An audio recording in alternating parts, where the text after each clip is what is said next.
look, we can go ahead and turn it up times 10. What's happening? Your man Brandon in the building on this edition of Hip Hop Legacy. Kicking it with the big homie, you know what I'm saying?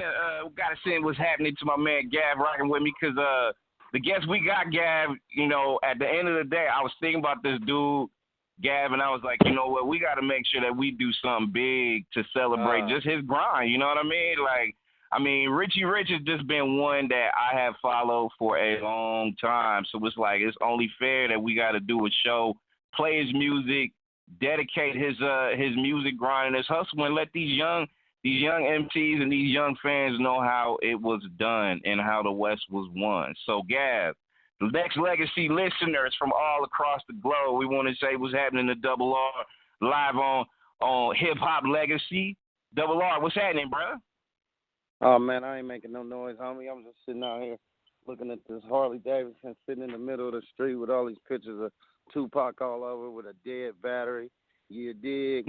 What's happening? right. Double R, man, it's good to hear your voice, bro. Good to hear your voice. It's been a minute. Oh, man, it's good. What's up with my guys, man? What y'all doing up there, man? Man, shit. Getting low. Join this Cali breeze. Man, tell me about it. The weather been so dope out here, man. It's still about 80 degrees, man, out here. I'm not too far from the tilt, you feel me? So I'm just sitting over here chilling. What y'all cats been up to, man? I ain't heard from y'all in a minute, man. What you doing? Hey.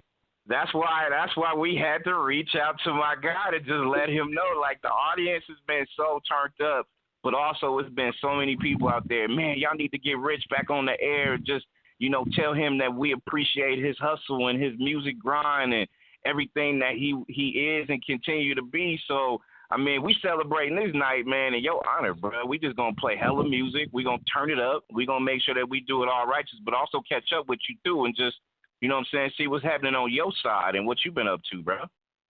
Damn, I wish I would have knew y'all was going to call me. I got a new album finna drop, man.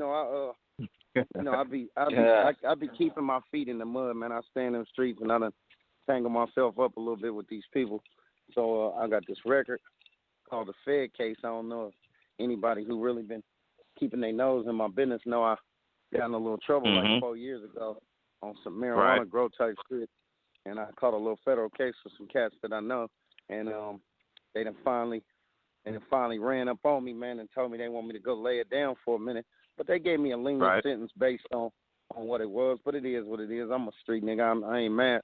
But I had this record that I had been working on called The Fed Case. Once I caught the case, I started, putting these certain songs I had in a lineup for the record. But I didn't know the case was gonna go on for so long. Case went on for like 4 years, and I ain't one of them stupid young niggas who gonna. But I ain't gonna say young. Let me take that back. I ain't one of them stupid dumb niggas who go because they got some old niggas that dumb too. You feel me? But I ain't one of them niggas who gonna put the music out and incriminate myself before I get sentenced.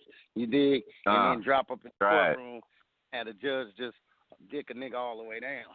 So I just been waiting and waiting till they finally sentenced me. So now that I know what kind of time I got to do, I'm finna drop the record. It's 10 joints. It's called Fed Case, and it's all surrounding the case. You know what I'm talking about? So it's like I feel like an activist out here, man. They gonna lock a nigga up for some tree, my nigga, and people running up in these cannabis clubs. People running up in these clubs, buying this shit and getting receipts for the shit. You feel me? But I wish I was gonna call. I would have emailed y'all a couple bangers, man. Y'all could have banged some exclusive. You feel me? Hey, man, we still, it's never over. Even after this show, we going to continue to do because we play whatever we want, bro. So it's you bring that to me, we'll spend some this whole week, though. So it's Richie Rich week, bro. Like, it's what we do. Right, that's a good look then because, shit, I'm looking at my email right now. I'm like, and I wish I could email y'all something. Y'all could catch it and play it to these people. Let the people know what the key is up to. You feel me? Oh, yeah, and especially when is it dropping, though? When is it dropping? I'm waiting on a release date right now from my man over there at Empire. Hopefully, I can drop it in the next 2 months. I've been shooting a couple videos. I'm trying to video the whole album. I'm gonna shoot 10 videos, and then that way, by the time I get back, the buzz will be moving, and then I'm gonna drop this Grow Room album. I got a record I got called the Grow Room, and it don't feature nothing but all stoners. It's produced 100% by the Mechanics. That thing going too. But it's all weed. It's 10 weed songs, period. Just all get high songs. It's one continuous vibe, and it's called the Grow Room. So my thing is, if they gonna lock me up for this shit, I'm fixing to go on and just that's gonna be my subject for the next 3 records. You feel me?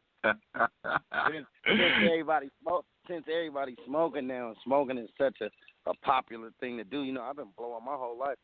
I've been blowing when niggas was talking about, nigga, you smoke weed, nigga, you tripping.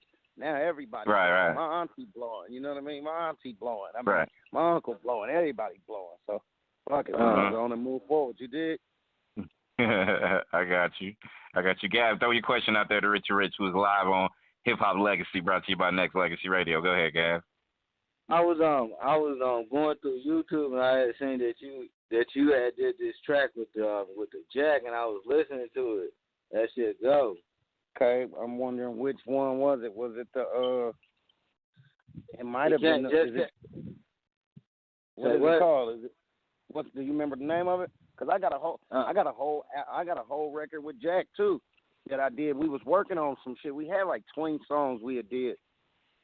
And once again, y'all know from my experience with Tupac, I'm not one of them niggas who just try to capitalize off my niggas' death. You feel me? Right. So a lot of people, like when Jack died, they was like, Rich, you need to put that record out. You need to put that record out. But I ain't thirsty like that, my nigga. Jack was my friend just like Pac was my friend. They gonna get the record, but I ain't gonna just drop it as soon as a nigga die and try to eat off a nigga. You know, I don't play like that. You feel me? But yeah, me and Jack got a few bangers, my nigga. I mean, we got a whole bunch of bangers if you want the truth, you know. Let me ask you a question.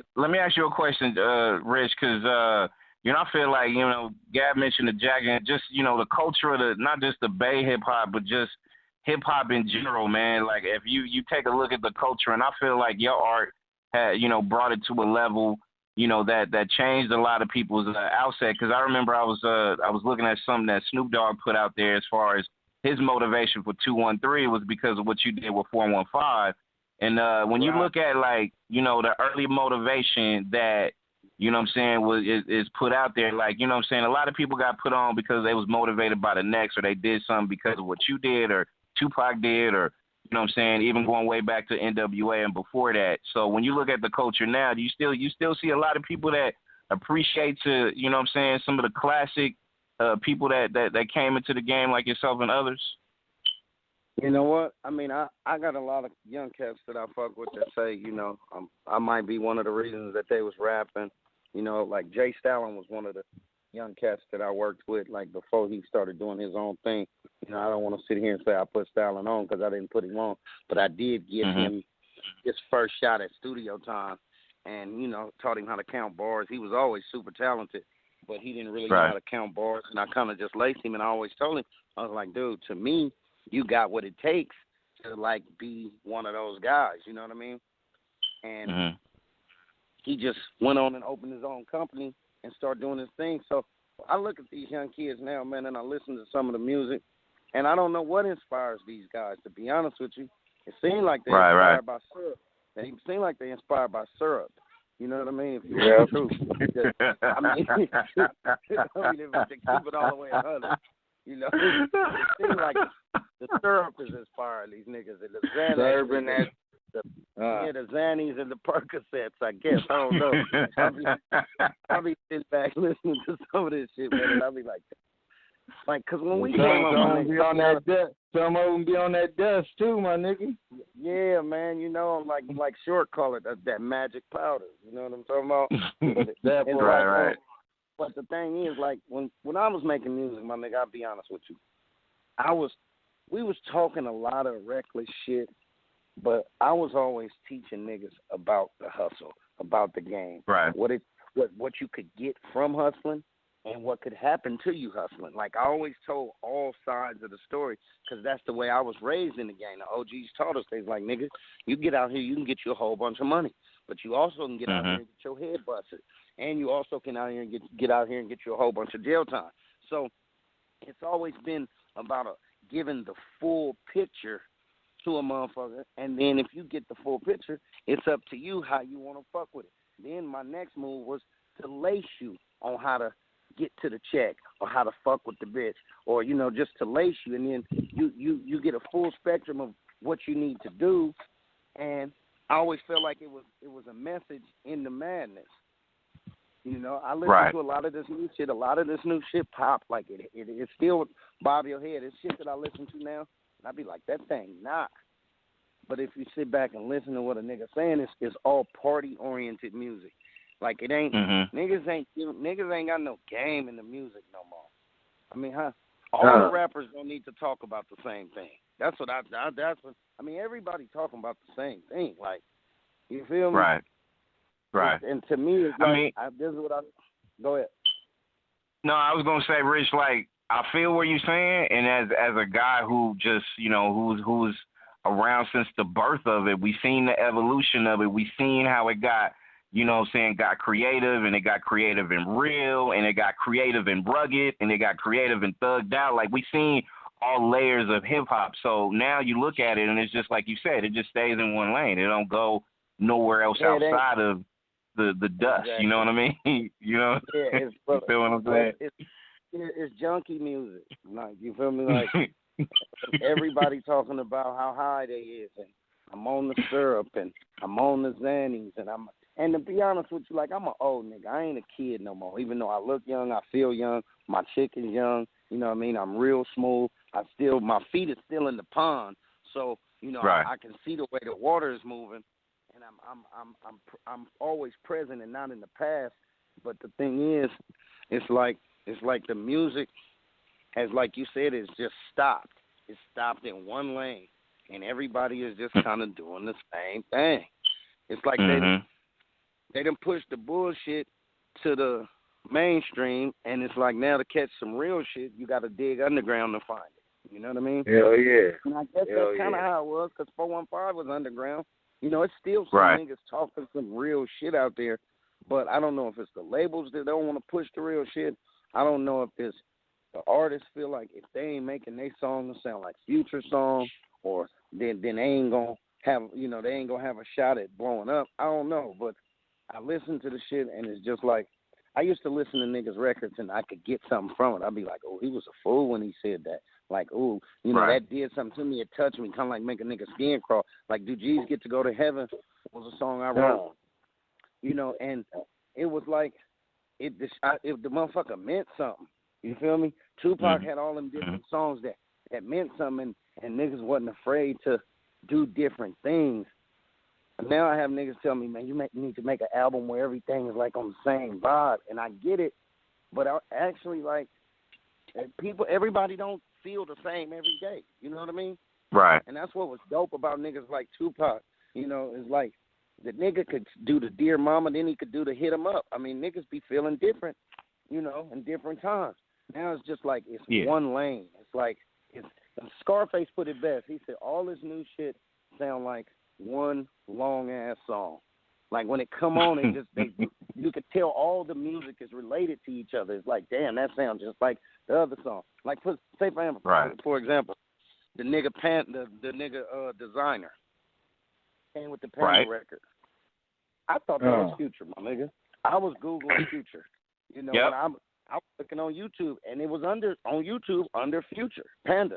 It wasn't even under Designer. It took me a while to find out that it wasn't Future. That kind of shit used to be against the law to sound that much like somebody else.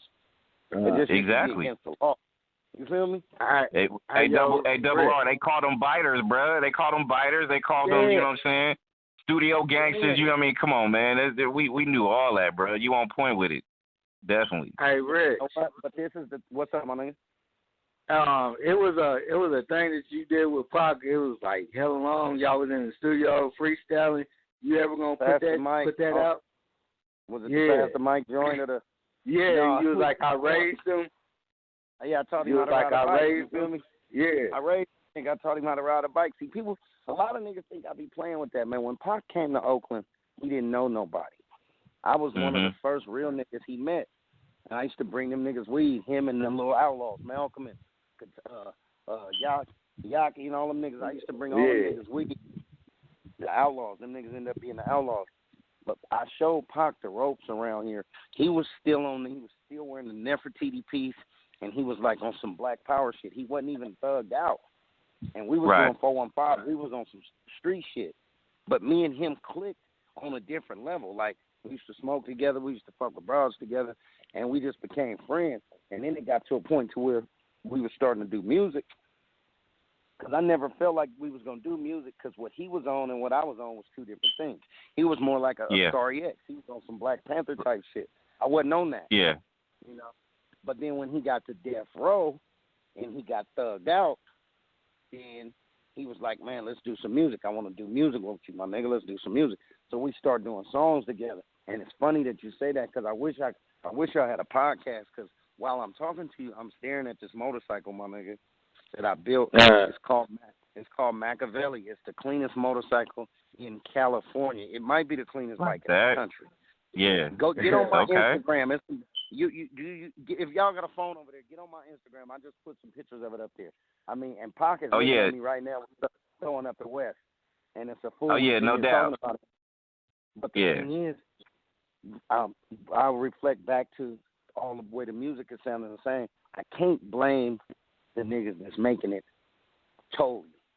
Mm-hmm. The labels are the ones behind what's being sold, what they are permitting people to listen to. You feel me?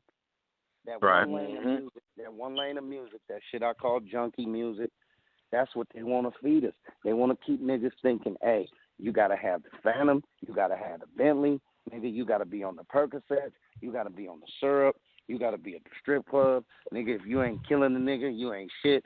That's the message they pushing, and that's what the kids is coming up believing. So they on the syrup, they on the Percocets, they got the pistol, they down to kill a nigga. And what it's doing is it's training our youth to feel like if they ain't in that lane and that ain't what they about, they don't count. They don't count. Yeah. They ain't gonna let you hear. Nigga, when I was coming up, we had groups like X Clan. Nigga, we would listen to X Clan. Nigga, we would fuck around with Redman. We could go fuck around with EPMD. We go fuck around with. It was just so many niggas. Nigga, Fresh Prince had the Summertime joint. I mean, it was just so many different kinds of music. On a Tuesday, you could go to the record store and pick up 5 or 6 new albums, and it'd be all different kind of shit. So you, as a listener, you had a choice. You was like, you know what? I'm fucking with the X Clan. I'm on this Black Power shit. Somebody else might be like, you know what? I'm fucking with the nigga Fresh Prince. I'm feeling like, it's Summertime Won't. Then somebody else like, nigga, I'm fucking with 415. These niggas going ham. So you had a choice of who you wanted to listen to, who you might have wanted to be like, who you might have wanted to believe in. Now, no matter which artist you want to believe in, be it Future, be it Designer, be it Lil Wayne, be it any of these niggas, you're going to get the same message. Nigga, you need to be on Percocets, you need to be on syrup, you need to be shooting, you need to be killing, you need to be at the club, you need to be in a Bentley, you need to be at the Phantom. It's the same message. It's the truth. Out of every artist. So what they doing is just training niggas to grow up and be on that fuck shit.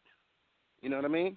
Hey, real talk. Double R. Richie Rich is our guest on Hip Hop Legacy, brought to you by Nexxlegacy Radio. And hey, you bringing back memories because when you say we used to go to the record spot to go pick up these joints. Like, I mean, you a big dude like me, so Child Records up in Emeryville. You had spots over in downtown Berkeley. Child Records there. You know what I'm saying? Get your slice of that Blondie pizza and run up here and get you some records. You feel me?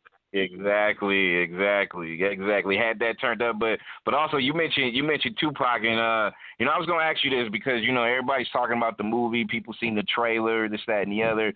I just want your thoughts, but before you even say that, like, or mention it as far as how you feel about it. Here's my view real quick. Like, I mean, to me, I think we can both agree, actually all of us people out there listening, because the Tupac story can't be told in 2 hours. It just really can't when you really like break it down. But my fear is that they're just gonna revolve it around the 90s, but not the era that really, like, what I'm saying, everybody's gonna they kind of picture him rolling in 96, so we just gonna put it right there. But his story has so many different layers of him as a child, his mom being rest in peace Afeni. that Black Panther, growing up as a, son of a Black Panther, like, I just hope that they just do it justice. But it would be hard, Rich, to say that you can cover this man's life in 2 hours, though. It would be hard to do. Well, it's crazy. People, when they first started doing that, people was hitting me talking about, hey, who gonna play your role in the Tupac movie? I was like, I don't even know if they're gonna have a Richie Rich in the Tupac movie, because ain't nobody got at me. I know LT ain't got at me. I seen he got at the Outlaws, and then and my whole thing is like, what you said is the truth. They just fixing to speak about the Tupac that was in L.A., the Death Row Tupac. That's all. Apparently, that's all they fucking with. You can't really do a Tupac movie without Richie Rich, and it's not because I'm thirsty. It's not because I'm thirsty. Because if I was thirsty, my nigga, I could have put Do G's Get to Go to Heaven out, and I could have had his mama on the record like Def Jam wanted me to do. But the thing is, it's a lot of shit, like you said, about him. He goes so much deeper than Death Row. The Death Row, let me tell you something. The Death Row shit is what killed my nigga, bro. Straight the fuck up. I mean, if you want the truth, the Death Row shit is what killed my guy. And I had conversations with him, telling him about that. I had conversations with him, letting him know, bro, this is not what you really need to do. He was like, well, I'm in jail, though. Nobody, Interscope ain't talking about coming to get me. The nigga should talk about coming to get me, and I could feel that because I done been in jail before. But there have been plenty of times when I was with Pac, and I'd be in L.A., and I'd be like, Blood Roll One. And he talking about, hey, you need to watch the B word. And I'm like, hold on, my nigga, is you banging? And he's like, no, I'm just saying, my nigga. I'm like, no, but my nigga, is you banging? Because you sound like you banging. Because you tell, we've been saying blood, and we ain't never gangbanged in the Bay. Never in Oakland has anybody gangbanged. But blood was something, I learned that from my brother. My brother and them used to be like, what's up, blood? I mean, he wasn't no gangbanger neither. But I used to be like, okay, my nigga, I saw him transitioning, and I saw him falling into something that he didn't know nothing about. Now, keep in mind, Tupac was a good nigga, but Tupac was a square. He wasn't no thug nigga. He wasn't. Tupac was a player. He liked bitches. He liked weed. He was a good nigga. He was an activist. He was a caring black man who really gave a fuck about his people and what we done been through and all the shit, because that's who he was before he went to death row. When he got to death row, he got amazed by the shit that Suge was bringing to the table. The power and all the shit, the money and the power, it amazed him. And he started feeling that shit. And then he started merging into that lane. And then the thing is, he wanted to make the niggas at the label feel like he was 100% down with the movement. And then he started screaming the MOB shit and the different shit. And I remember telling him, I was like, my nigga, that MOB shit is a real thing. You really don't know what you're talking about, bro. Don't come down here and adopt something that you really don't know what you're talking about. And he was like, no, it's just money over bitches. I was like, really, it's money over blood, my nigga. I know what that's about. I've been to L.A. I got homeboys. I got cousins. I got family down there that's really rocking and really fucking with the shit. My nigga got down there and got lost, bro. He got down there and got lost, and he got caught up, and it cost him his life. Now, he still made a lot of headway, but in his short span of from Digital Underground to Death Row. You know what I mean? He still made a lot of headway, but the Death Row shit is what killed him, bro. That's how he lost his life, bro. You're right. So they probably going to make the movie about that part of him because they, LT is a L.A. nigga, and the only reason they rushing with the movie is because they seen how good the NWA movie did. Once the NWA movie did, I mean, I done heard about all kind of movies. They doing the Dog Pound movie. They doing the Tupac movie, the Snoop Dogg movie. I mean, it's just so many movies. But this is the thing. I didn't get a reach out from nobody. Didn't nobody hit me about no movie. I don't know how much the Outlaws input was. I haven't seen the trailer. I haven't seen any of it. Because to keep it 100% honest, my nigga, I put $127,000 into this motorcycle I'm looking at. And this is my dedication to Tupac. The motherfucker it's a 2008 Road Glide with a 30-inch front wheel, and it's titled Machiavelli. It's a Machiavelli on the front. It's got five portraits of Pac on it, and the motherfucker cold. It's got a license plate on the back that say I am Tupac, personalized plate, and it's got a picture of him on the back fender in a straight jacket looking back. If anybody is online listening to the radio, follow my Instagram at The Real Richie Rich, and you can see pictures of the bike. And the is spelled T-H-A, and then Richie don't have no T in it. That's Richie from Happy Days. This is Richie Kanika. Yeah, it's RICHIE. So the Instagram is THARICHIERICH. Check the bike out, bro. This was my dedication to my nigga right here. You feel me? And I love this dude. I put it out there just to keep my guy alive, because I be on that motorcycle set and I be pounding. I be on the ground, and it keep my nigga alive, because the nigga say picture me rolling. You feel me? The nigga say I won't deny you, I'm a straight rider. Now, he didn't ride motorcycles, but this was my dedication to him. See, I'm one of these type of niggas, bro. My relationship with anybody, whether it be you, whether it be Tupac, whether it be my female, it's just like my relationship with God. It's ours. It don't have to be televised. It don't have to be publicized. You feel me? Right. So it done been a lot of times when Pac had died, people was getting at me, and we want to interview you because we want to know all these things about Pac. And I'm not telling you none of that shit, nigga. That was my friend, nigga. Why would I let you come squeeze me for everything you want to know about Pac? You didn't get to meet him. Sorry. Buy his records, nigga. That part. You feel me? Yeah, that part. You feel me? Shit, that's fucked up. For them to leave you and Digital Underground out, that's some fucking foul shit. Well, see, the thing is, like you said, you called it. You was like, I think they just gonna do the '90s Pac. And then, like, another thing, it'd be very hard. I don't know how much Afeni had to do with this either. I didn't see. See, this is what I did when Pac died. I was a part of everything that Afeni was a part of. If she wasn't a part of it, then I wasn't a part of it, because it wasn't official. Right. Like, Afeni was like my mama too. It just wasn't official. But it's a lot of thirst out here, my nigga. It's a lot of thirst out here. And some niggas, they be thirsty, and they'll do thirsty things. You feel me? I just ain't never been thirsty, nigga. I always been my own nigga. I'm not thirsty, my nigga. And that's one thing I always respect about you, Rich. Richie Rich is our guest on Hip Hop Legacy, brought to you by Nexxlegacy Radio. And hit up the Instagram, THA Richie Rich. For all instant access, THA. It's THA, the real Richie Rich. The real Richie Rich. There you go. Yeah, there you go. Yeah, the real Richie Rich. REALRICHIERICH. You feel? There you go. Follow the kid, man, and wait for that record, man. That Fed Case record is coming, man. And I'm gonna send them some bangers so they can play this week.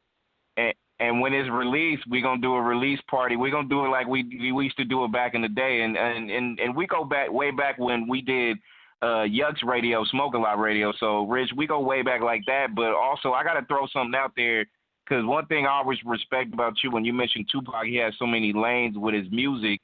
I mean, you had the same, especially with the 415 group, you had Sideshow, you had a lot of classics, you know what I mean? But also, you mentioned Do G's Get to Go to Heaven? You got, so many layers of your music as well. So, we got to rank you up there as far as, some of the most diverse and culturally impactful guys in this hip-hop history of music, bro. So we got to make sure that we let the people that's young and established that knows you know your history too. So, just letting the people know a little bit, you know what I mean? Exactly. I appreciate that. And I'm going to let the people know this. The difference between me and Tupac and me and 40 and me and Short and me and Snoop is them niggas just did music. My problem was I kept fucking with them bags, my nigga. I kept fucking with them scales. I kept fucking, you know what I mean? For real. Right. That was my problem. I kept fucking with them scales and them bags and that instant money. And I left a lot of my fans hanging. I remember Tina Davis, who was my A&R, the one who took me to Def Jam. She said the same thing you just said. She's like, Rich, to me, you are Tupac's equal with the way you write diverse songs. Like, you got so many different lanes and so many different things you can touch on, because you're a well-rounded person and been through a lot of shit. So, like, even though I didn't reach as many people, the quality of the music was just as good. You feel me? And the funny thing about it is the only reason I'm going to keep doing music now is because I'm like, okay, I'm seeing how many people reach out to me like, damn, Double, when you dropping something, damn, Double, when you dropping something. And then I'm looking at, damn, I'm still good and I'm still fresh and I still got that raspy. I'm distinctive. And old niggas is getting back on. I mean, shit. Old niggas is getting back on. I know niggas that's my age that was like, dude, I don't even listen to rap no more because I can't fuck with that shit that's out. And that ain't no knock to Right. the shit that's out, you know. But I played some shit for some of my young niggas, and they was like, Double, this is it. They was like, you need to drop this. They was like, nigga, if you was dropping this, then, nigga, we would have something. Maybe we would have something to follow, nigga. He said, and then, you know, because that's what we do. We, you know, game sharpen game. You know, game recognize game, Right. steel sharpen steel. So Mhm. I'm going to keep flooding them with the music. I'm going to flood them with the music. But the truth of the matter is like, we need our own outlet. And it's good now because you can get straight to the internet because these labels, I'm telling you, they got this thing set up the way they want it to roll, bro. They pushing what they want to be heard, bro. They gonna steal the culture from us, bro. They gonna steal the culture from us. Before it's over, they gonna steal it just like they stole the old school black music and turned it into rock and roll. They gonna steal it. That's what they doing. They gonna steal it. Hey, Double R. You know what? If you wanna get real deep with it, like I mean, they gonna try to steal this culture the way that you know, they stole this country. You know what I mean? Like they gonna steal this culture like they stole everything else. But you know what's funny though, Rich? Like we got the strength to be able to power back though. Like I think we got opportunity. We just need to close that bridge and just be able to stay connected and stay consistent with what we do. Because if we do, we could fuck around and turn this thing way the fuck over, and then they gonna be like, damn, they can't control us. They really can't. If we really get the right kind of people that's in charge, you know what I mean? Did you watch the BET Awards? Yes, sir. Sure did. Did you see the dude that gave the humanitarian award to the young cat? Did you hear that shit he was talking about? Yep. The light skinned dude with the green eyes. I don't know his name, but did you hear that shit he was talking about? Yeah, last name Williams. Yeah, Jesse Williams. Jesse Williams. He was letting niggas know, like, I mean, y'all making all this money, but you going and spending it just to put labels on your body. You're going to spend it on jewelry and chains and all this shit when we came from chains. The realest thing is this, my nigga. If we want to get their attention, all we got to do is quit spending money with them. And they'll go broke, bro. They'll go broke, bro. They'll go broke, bro. Because you know what? They don't spend no money. I got white boy partners rich as fuck. Dude, holes in the bottom of their shoes, bro. T-shirts and neck curled up on it, bro. They don't spend no money, bro. They hanging on to their money because they know they want to have it when the shit go down. They don't spend no money. Yep. We spend all our money trying to look like something, buying they shit. I was telling my nigga in the hood the other day, nigga, you'll fuck around and try to talk me down on my price. But when you go to grab them Jordans, oh, man, you paying $160 over because you trying to get exactly. them. You don't want to wait. Yep. You need 2 pair when you run in there to get them what's the new jeans, the Robins. I mean, you cashing out on the Robins. I mean, you stunned. You don't run up in them stores talking about let me live one time, man. Let me get them for this. But when you come around here, you ain't never lying. Fucking with me, and you want to fuck, you need to get this thing I got. Blood, you tripping, blood. You trying to tax a nigga, blood. I ain't trying to spend that, blood. You tripping. I ain't gonna get that right Rich, now, why is that though? Double R, why is that though, man? Why do people do it like that, man? Why is that? I don't get it, Brody. You'll sit here and talk me down for hours and tell me, oh, man, nigga got that shit around there, nigga, right now. I can get the same thing, nigga, for a little bit of nothing, nigga. But you'll run up in there about them Jordans, though. They can tell you, hey, man, I got 1 pair left, but my man, I'm holding for my man. I want $500 for these. Come on, man. Fuck, dude, man. I need this. Oh, you finna pay $500 for the J's? But you don't talk me down.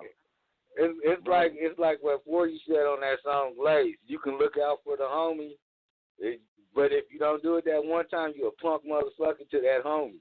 That's in his eyes, you know. Man, and Earl be dropping that game. 40 be dropping that game, you know. It's weird how we get down like and what we spend our money on. I told my nigga this. Look at this. My nigga just went and bought not a Phantom. Is it the Phantom he just bought? No, a Wraith. He just went and bought a Wraith, right? Right. The Wraith. He said he got the Wraith for $170. It's a 2015. Only had 10,000 miles on, right? Motherfucker clean.